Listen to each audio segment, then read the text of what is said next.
আসসালামু আলাইকুম viewers, Sabinus কিচেনে তোমাদের স্বাগত জানাই। দেখো তো, এইভাবে চিকেন থুপ্পা কখনো কি বানিয়েছো? এইভাবে বানালে পুরো পাহাড়ি এলাকার স্বাদ নিয়ে আসবে।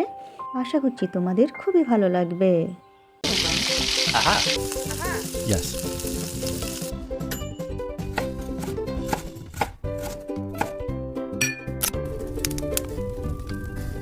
Wow!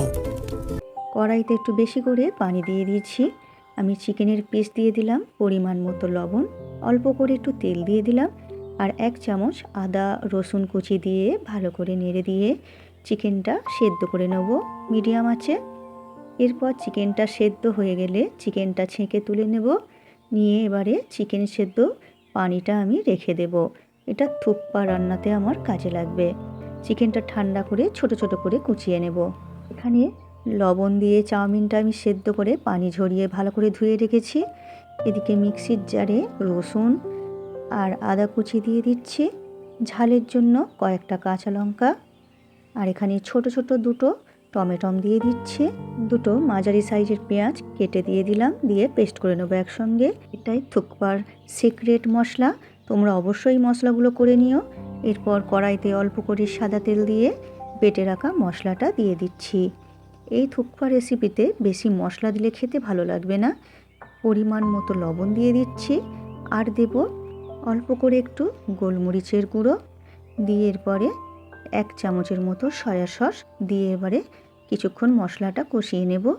কষানো হয়ে গেলে এর মধ্যে কেটে রাখা বাঁধাকপি, গাজর, ক্যাপসিকাম, বিনস সবই দিয়ে দিচ্ছি। তোমাদের পছন্দ মতো সবজি তোমরা দিয়ে এরপর কষিয়ে নিও।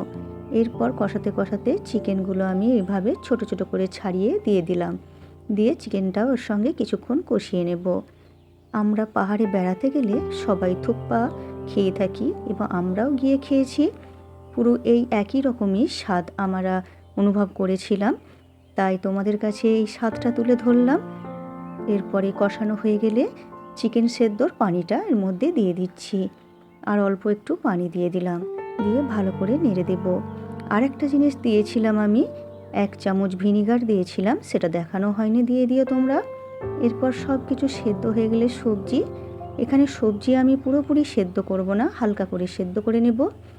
আর দিয়ে দিলাম ধনেপাতা কুচি আর 1/2 চামচ চিনি, স্বাদটা ব্যালেন্সের জন্য।